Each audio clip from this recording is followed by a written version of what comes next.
sa Holy.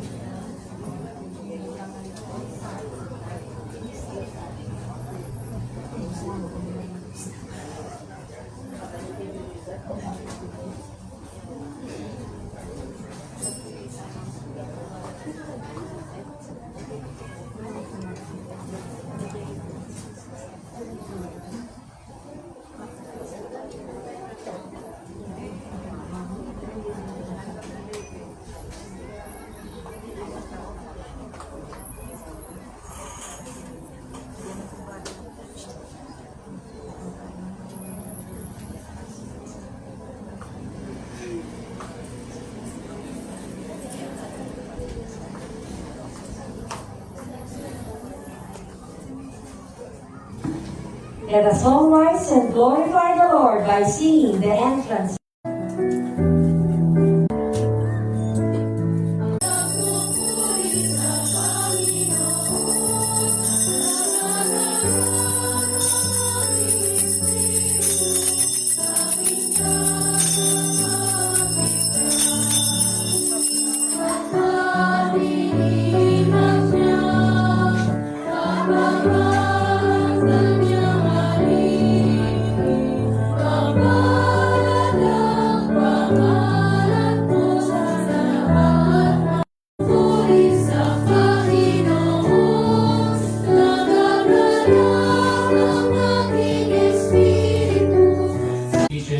Jesus points to our dignity as well, our mission. As salt, we are to give taste, the meaning to life, and preserve it from the destructive influence of sin.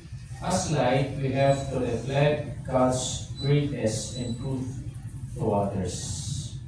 Brothers and sisters, let us acknowledge our sins and so prepare ourselves to celebrate the sacred mysteries. You were sent to heal the contrite of heart. Lord, have mercy. Lord, have mercy. King of all sinners, Christ, have mercy. Christ, have mercy. Lord, right hand of the Father, to intercede for us. Lord, have mercy. Lord, have mercy. Almighty God, have mercy on us, forgive us our sins, and bring us to life everlasting. Amen.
Let us pray. Keep your family safe, O Lord. Lord with unfailing care, that relying solely on the hope of heavenly grace, they may be defended always by your protection. Through our Lord Jesus Christ, your Son, who lives and reigns with you, in the unity of the Holy Spirit, one God, forever and ever. Amen.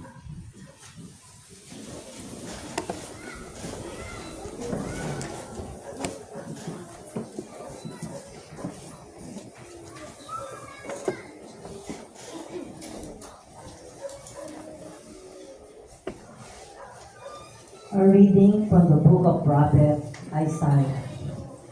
Thus says the Lord, share your bread with the hungry, shelter the oppressed and the homeless, clothe the naked when you see them, and do not turn your back on your own. Then your light shall break forth like the dawn, and your wound shall quickly be healed. Your vindication shall go before you, and the glory of the Lord shall be your rear guard. Then you shall call, and the Lord will answer. You shall cry for help, and he will say, here I am. If you remove from your midst oppression, false accusation, and malicious speech, if you bestow your bread on the hungry, and satisfy the afflicted, then light shall rise for you in the darkness, and the gloom shall become for you like midday. The word of the Lord. Thanks be to God. Let our response be, the just man is a light in darkness to the upright. The just man is a light in darkness to the upright. Light shines through the darkness for the upright. He is a gracious and merciful and just. Well for the man who is gracious and lenient, who conducts his affairs with justice. The just man is a light in darkness to the upright. He shall never be moved. The just one shall be in everlasting remembrance. An evil report he shall not fear. His heart is firm, trusting in the Lord. The just man is a light in darkness to the upright. His heart is steadfast. He shall not fear. Lavishly he gives to the poor. His justice shall endure forever. His horn shall be exalted in the Lord. The just man is a light in darkness to the upright.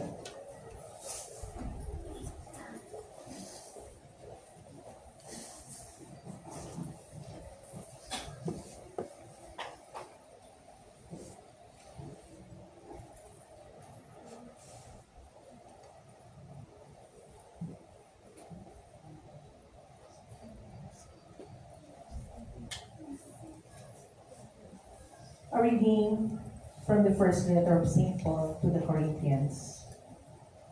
When I came to you, brothers and sisters, proclaiming the mystery of God, I did not come with sublimity of words or of wisdom, for I resolved to know nothing while I was in the except of Jesus Christ and Him crucified. I came to you in weakness and fear, and much trembling, and my message and my proclamation were not with persuasive words of wisdom, but with a demonstration of spirit and power, so that your faith might rest not on human wisdom, but on the power of God. The word of the Lord. Thanks be to God. Please stand to over the Holy Gospel.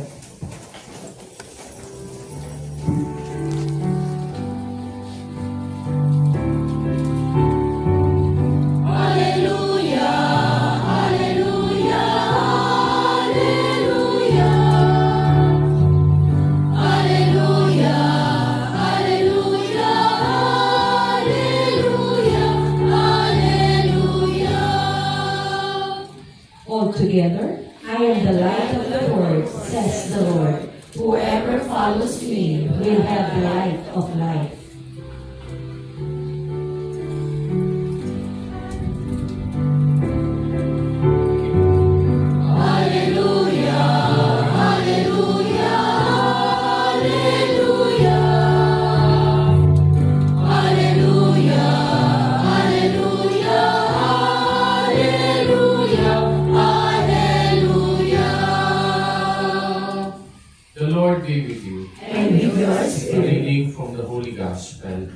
according to Matthew.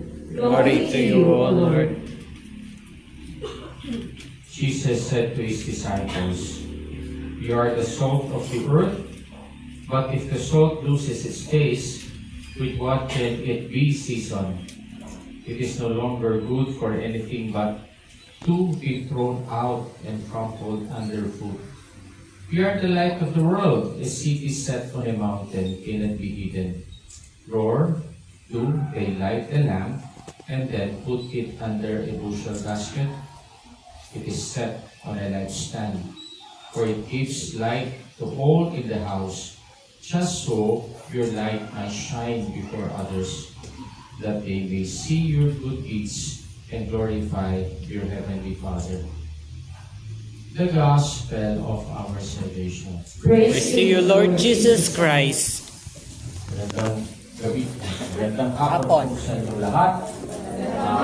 Tayo po ang ating unang araw ng ating trido, parangal sa ating patrona, ang ating mahal na Birhen, ang Birhen ng Lourdes. Palakpan po natin ang ating patrona sa araw na ito. No? We are now on the 5th Sunday in Ordinary Time. Christ Influencer. Sino ba ang paborito niyong influencer o influencers sa buhay ninyo? Alam niyo ba, all over the world, ang number one influencer daw ay si Katy Perry.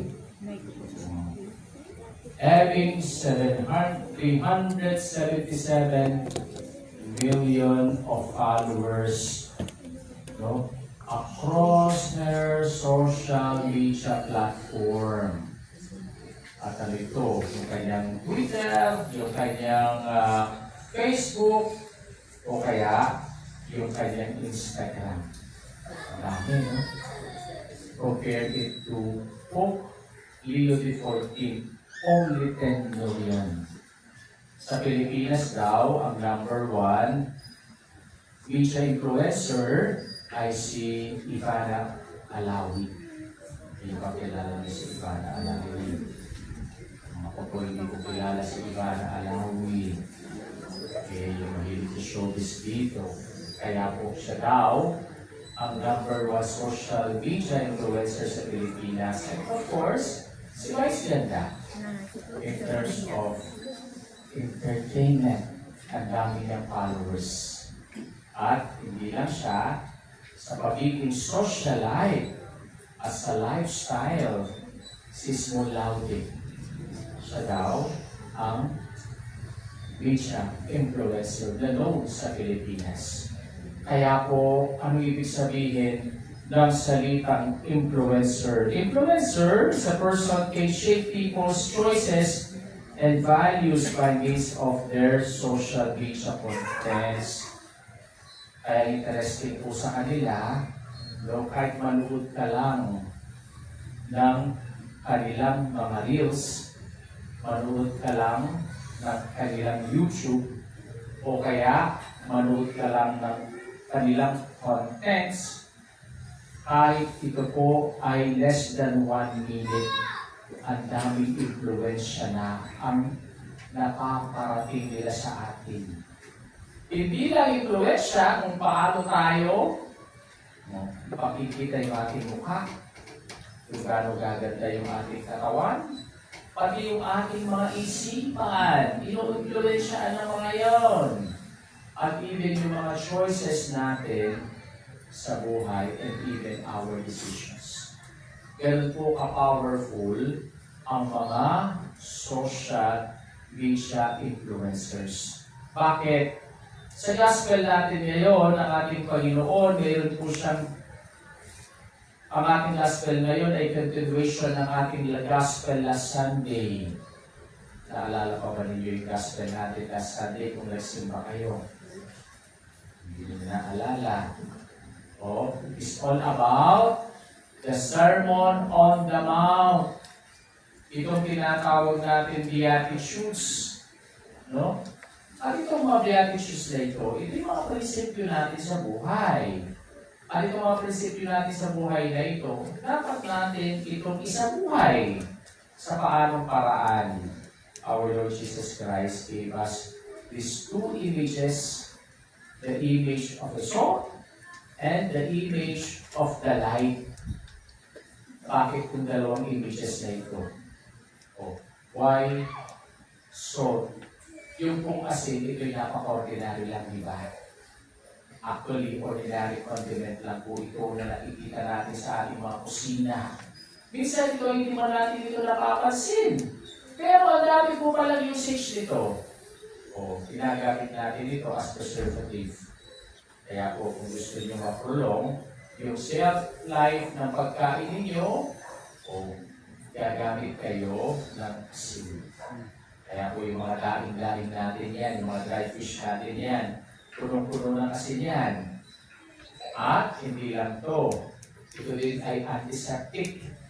Meron po siyang antibacterial properties. Kung po mayroon ng bad breath, o kuha ng tubig, na maligam-gam, lagyan mo ng asin, at magmumog ka dito, mamamatay lahat ng probios sa bibig mo. No? O. At kung po may body odor ka, pag naligo ka, lagyan mo rin ng asin. No? Para maalis yung amoy ng katawan mo. Or, yung pong number one usage dito ay ito po can enhance our food. Kaya pag nagluluto tayo, pag kulang sa asin, hindi ito masarap. Nagiging tasteless, nagiging bland.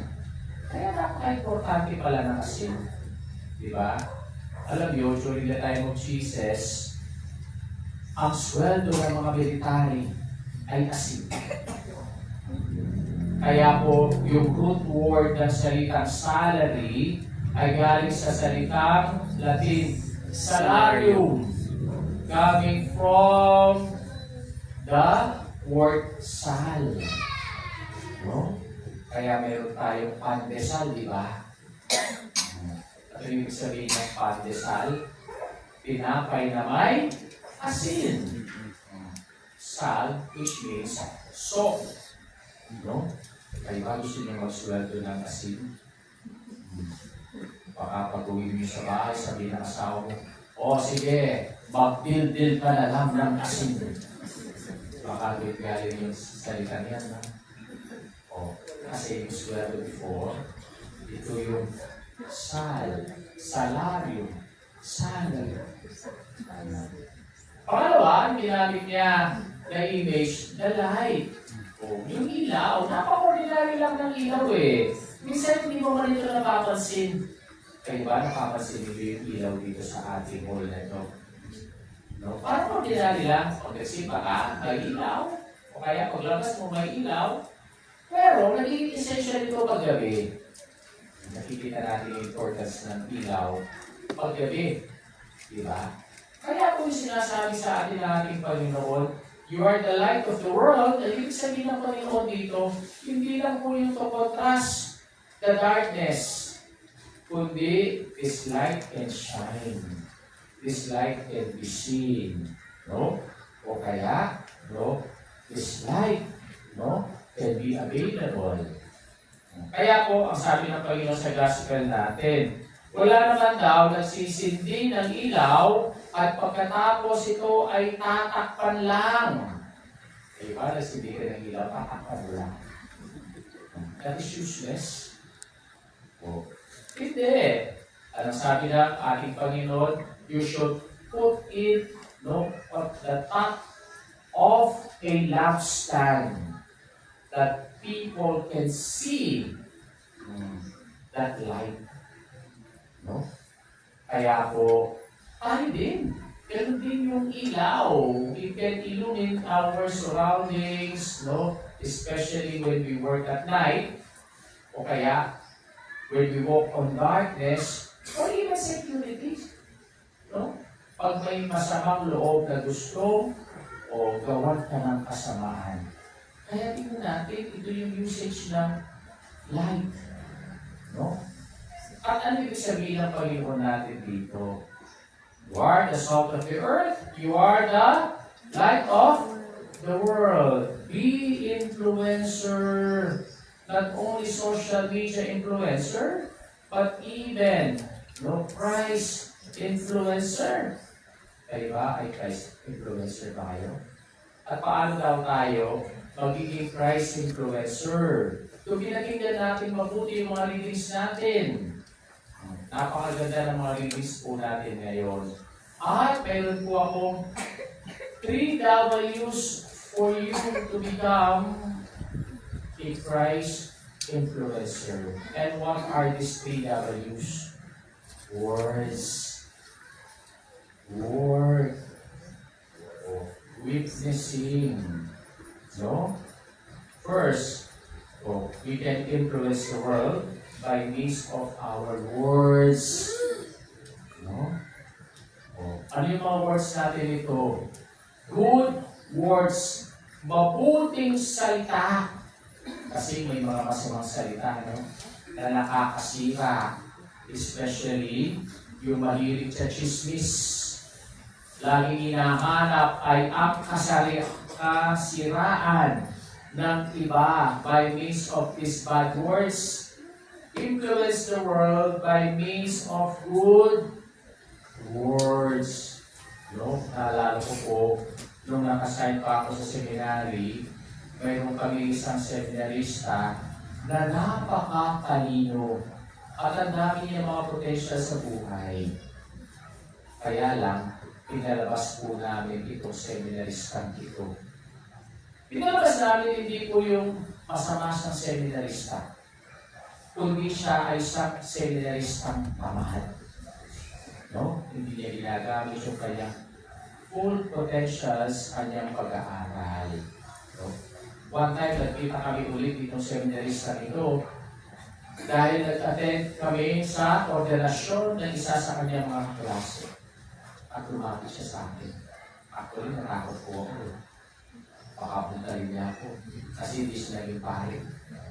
Pero, nung nilapitan ako, nagpasalamat siya. At sabi niya sa akin, Father, thank you very much for your word of advice. Sabi ko sa kanya, ano yung mga word of advice ko sa iyo? Sabi niya, naalala mo ba na may sinabi ka sa akin noon? You have the qualities of a Ferrari, but you function only like a jeepney. Ano ibig sabihin nun? Ang kalidad mo, ay isang sports car. Pero pag umandar ka, para ka lang tricycle. At sabi niya, natandaan ko yung sinabi yun. And I was challenged with that word of advice. Kaya siya po, ngayon ay isang professor. Natapos niya yung kanyang philosophy courses, and even naging po siyang Doctor of Philosophy from the University of Navarre, Spain. Bakit? Kasi naging masipag siya sa kanyang pag-aaral dahil sa salita, dahil sa words of advice na naibigay ko sa kanya. Dahil po mga parents dito, nagbibigay pa kayo ng word of advice sa mga anak ninyo. Talaga? Nakakausap pa ba ninyo mga anak ninyo? Alam mo ba, ang anak ninyo kasama niya yung cellphone niya? 24/7. Kahit natutulog yan. Ano pa may kanyang cellphone? Pag nagising siya sa kaligtaan ng gabi, sinubusan niya yan? At ang dami niya pong nalalamang feeds doon sa kanyang panunood ng cellphone niya. Ang dami mga salita and reality sa nakikita niya. Na naggagay sa kanya. Hindi na kayo nagagay sa mga anak ninyo, kundi cellphone na lang.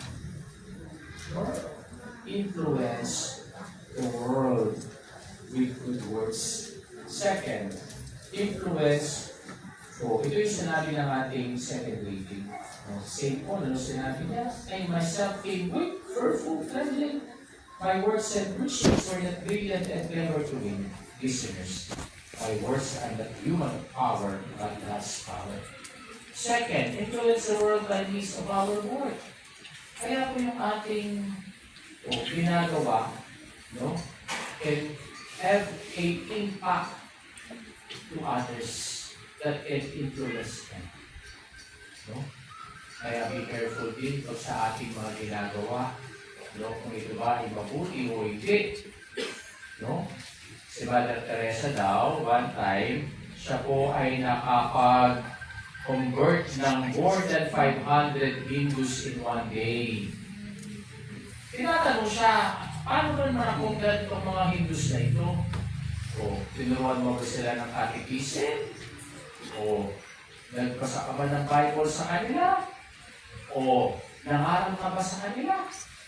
Ang sagot po ni Mother Teresa of Calcutta, no, I just did what a Christian should do.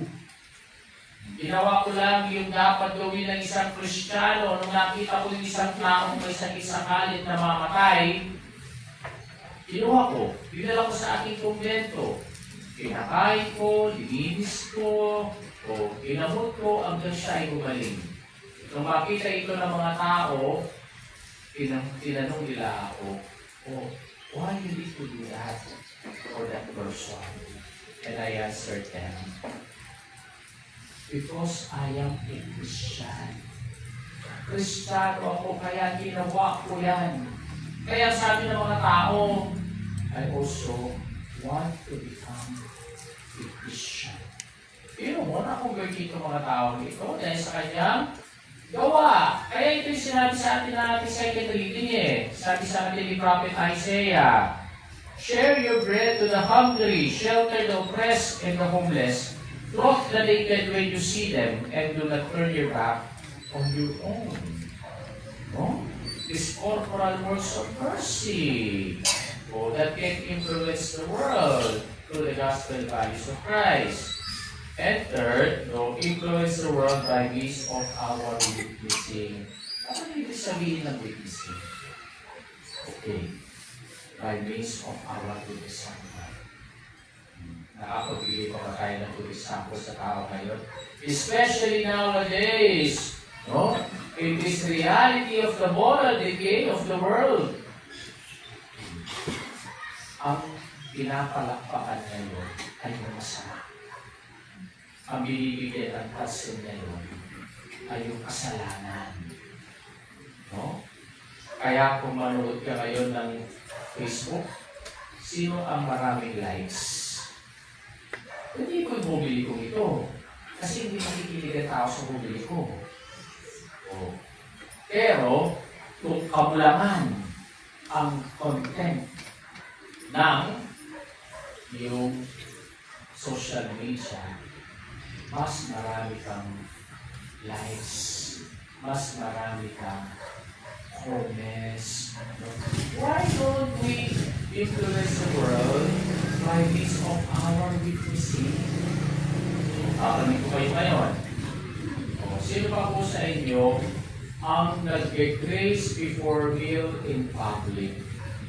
Pag kumain ka sa fast food o sa restaurant, before you take your meal, or before you take your food, you need to silence yourself and pray. Pero pag gumagawa naman in public, o kaya, when you're passing by in front of the church, or in front of the chapel, kayo ba, can you still make the sign of the cross in public? Amen. Talaga? Thank you very much. Ginagawa paano yun? Basic yan. No? To become a witness of Christ. Making Christ present into the world. No? Kaya po si Pope John Paul II, nasabi niya dati, be an agent of contagion or contagion. And what is the meaning of this? Kasi yung salitang ito ay yung root word ng contagious. viral, widespread. Kaya ito yung sinasabi sa atin ng ating Panginoon. You are the salt of the earth and light of the world. At itong asin na ito, at ang ilaw na ito, hindi mo naman siya kainin, no? Mag-isa. O, hindi mo na lang ito nakay-alone. Kasi pag kinain mo ito ay salty. O kaya tinignan ng ilaw, it can blind you. Kundi, it must serve its purpose. At tulad din natin, to serve our purpose as a Christian. Huwag lang natin ilak ang ating pagaling Kristiyano sa loob ng simbahan o sa loob ng misa. Paglabas nyo dito sa simbahan ito, paglabas nyo sa misa dito, makita ninyo. Nagaling kayo sa simbahan. At kayo ang witness ng ating Panginoon. Meron po akong nabasa, no, ito ay very alarming, especially to our present generation, especially to the youth.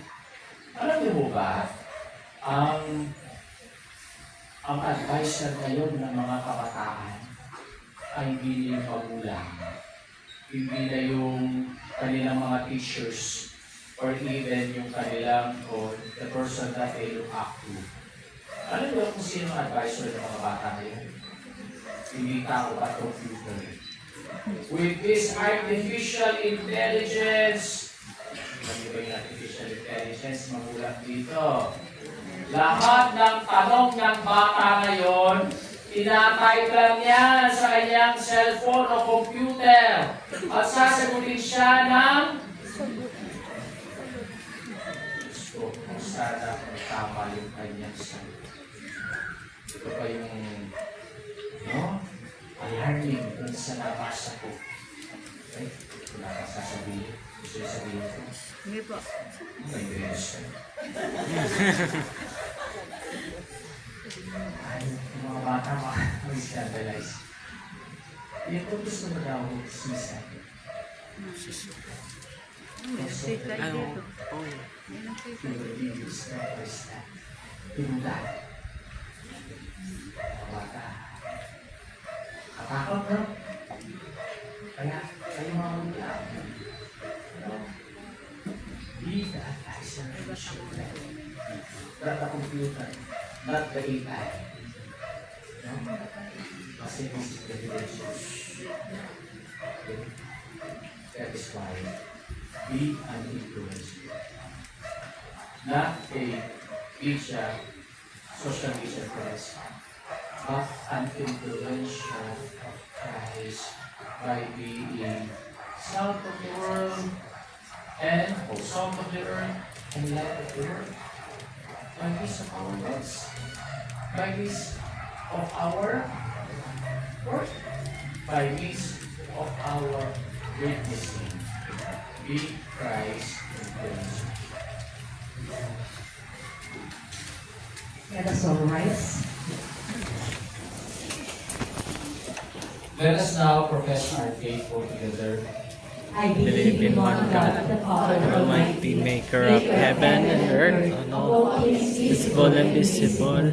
I believe in one Lord Jesus Christ, the only Son of God, born the Father to all ages. God, light from light, to God begotten, and not made consubstantial with the Father. Through him all things were made. For as man in all salvation came down from heaven, and by the Holy Spirit was incarnate to Virgin Mary and became man.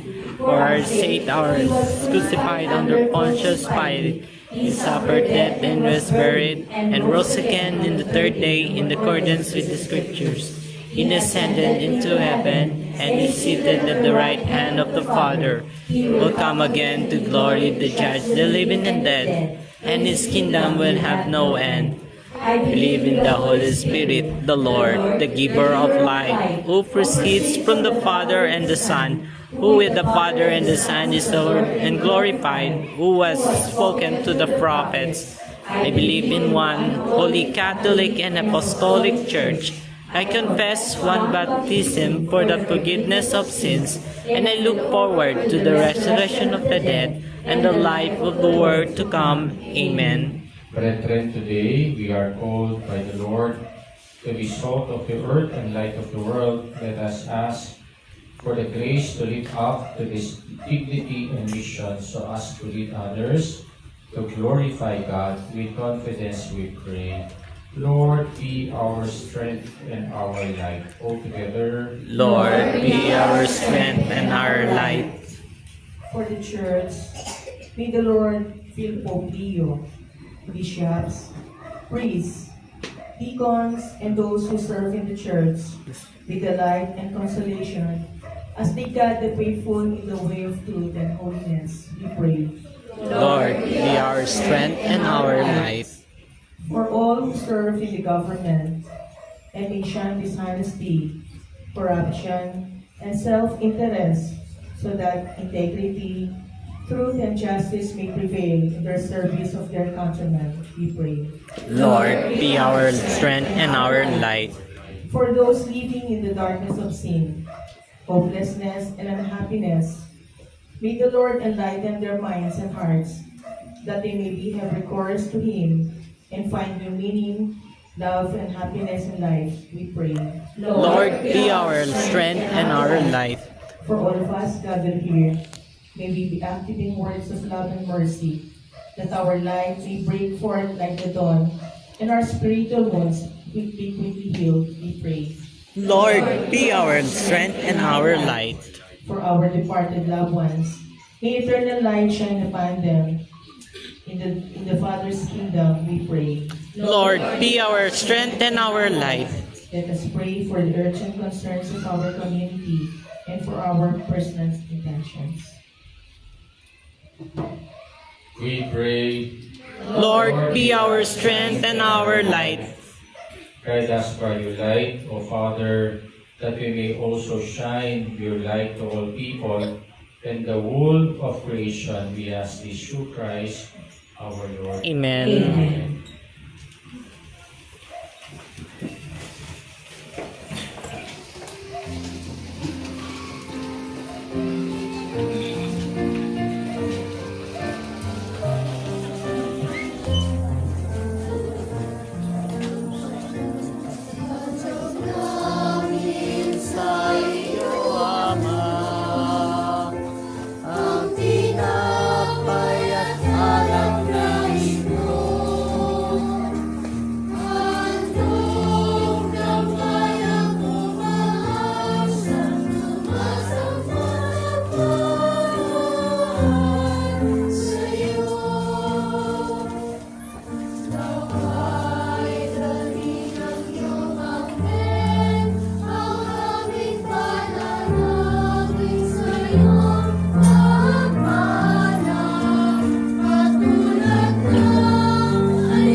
sisters, that my sacrifice and yours may be acceptable to God, the Almighty Father. May the Lord accept the sacrifice at your hands for the praise and glory of His name, for our good and the good of all His holy church. O Lord our God, who once established these created things to sustain us in our frailty, grant, we pray, that they may become for us now the sacrament of eternal life, through Christ our Lord. Amen. The Lord be with you. And with your spirit, Lift up your we hearts. will lift them up to the Lord. Give thanks to the Lord our God. It is right and Truly just. right and just, our duty and our salvation, always and everywhere, to give you thanks.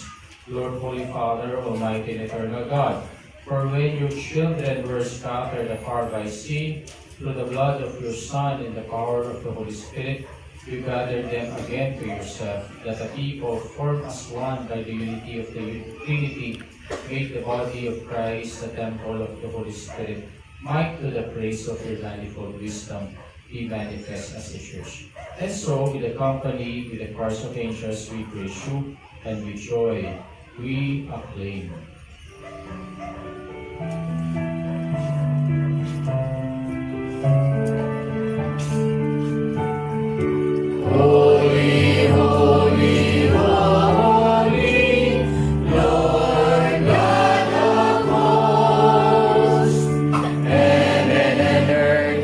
Full of your glory, full of your glory.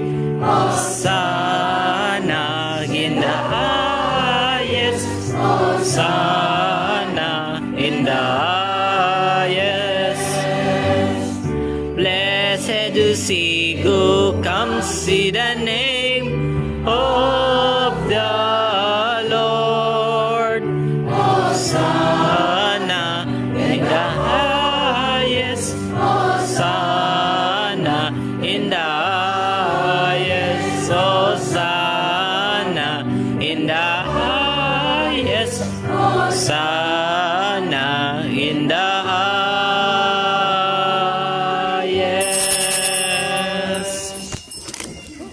You are indeed, O your Lord, the fountain of all holiness.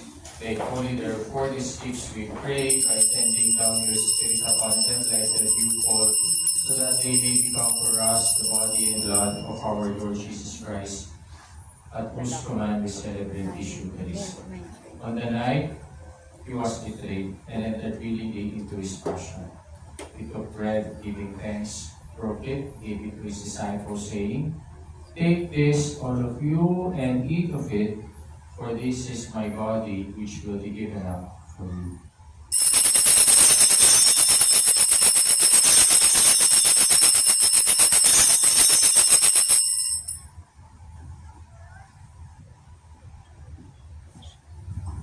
In a similar way, when supper was ended, he took the chalice, and once more giving thanks, he gave it to his disciples, saying, "Take this, all of you, and drink from it, for this is the chalice of my blood, the blood of the new and eternal covenant, which will be poured out for you and for many, for the forgiveness of sins. Do this in memory of me."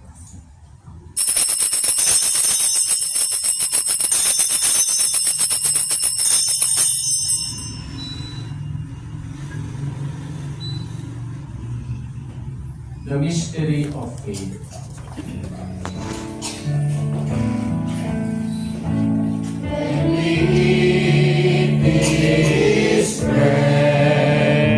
And drink this cup, we proclaim your death, O Lord, until you come again. Therefore, as we celebrate the memorial of his death and resurrection, we offer you, Lord, the bread of life and the chalice of salvation, giving thanks that you have held us worthy to be in your presence and minister to you. Humbly we pray that, partaking of the body and blood of Christ, we may be gathered into one by the Holy Spirit. Remember, Lord, your church is spread throughout the world, and bring her to the fullness of charity, together with Leo, our Pope, Florentino, our Bishop, and all the clergy. Remember also our brothers and sisters who have fallen asleep in the hope of the resurrection, and all who have died in your mercy, welcome them into the light of your face. Have mercy on us all, we pray, that with the Blessed Virgin Mary, Mother of God, with Saint Joseph, her spouse, with the blessed apostles and all the saints, who have pleased you throughout the ages, we may merit to be co-heirs to eternal life, and may praise and glorify you through your Son, Jesus Christ.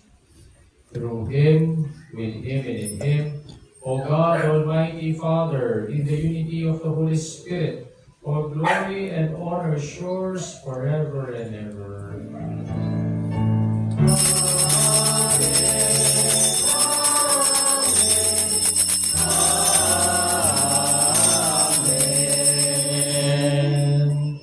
As salt of the earth and light of the world, we can influence the world by God's kingdom in praying the Lord's Prayer.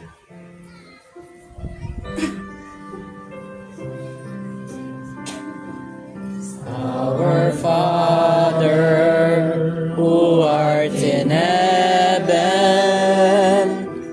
hallowed be thy name. Thy kingdom come, thy will be done on earth as it is in heaven.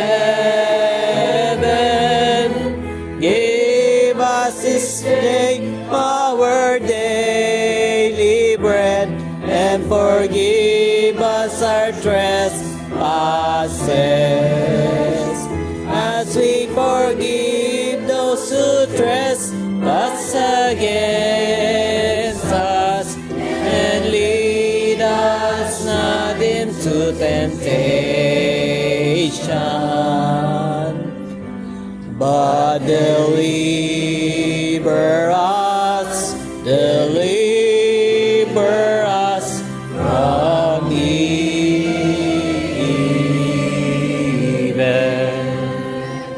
Deliver us, Lord, we pray, from every evil. Grace us, we grant peace in our days, that by the help of your mercy we may be always free from sin and safe from all distress, as we await the blessed hope in the coming of our Savior Jesus Christ. For the kingdom, the power, and the glory are yours, now and forever. Lord Jesus Christ, who said to your apostles, peace I leave you, and my peace I give you. Look not on our sins, but on the faith of your church, and graciously grant her peace and unity in accordance with your will, who live and reign forever and ever. Amen. The peace of the Lord be with you always. And with your spirit. Offer each other the sign of peace. Peace po. Peace po. Peace po. Peace. Love to take away the sins of the world. Have mercy on us. Lamb of God, who take away the sins of the world. Mercy on us. Lamb of God, who take away the sins of the world. Grant us peace.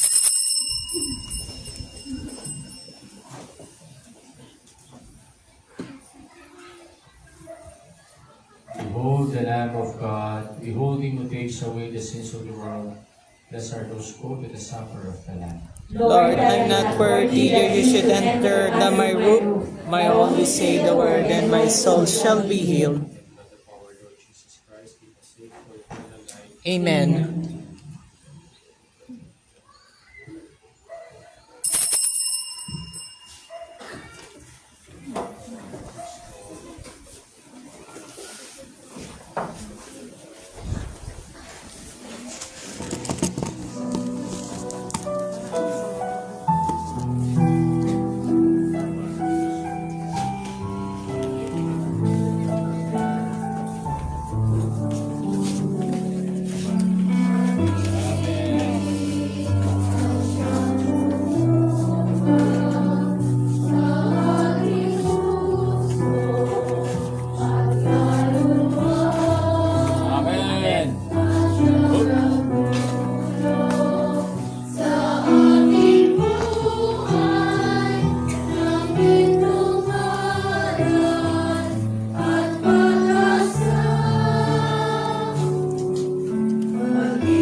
Let us pray.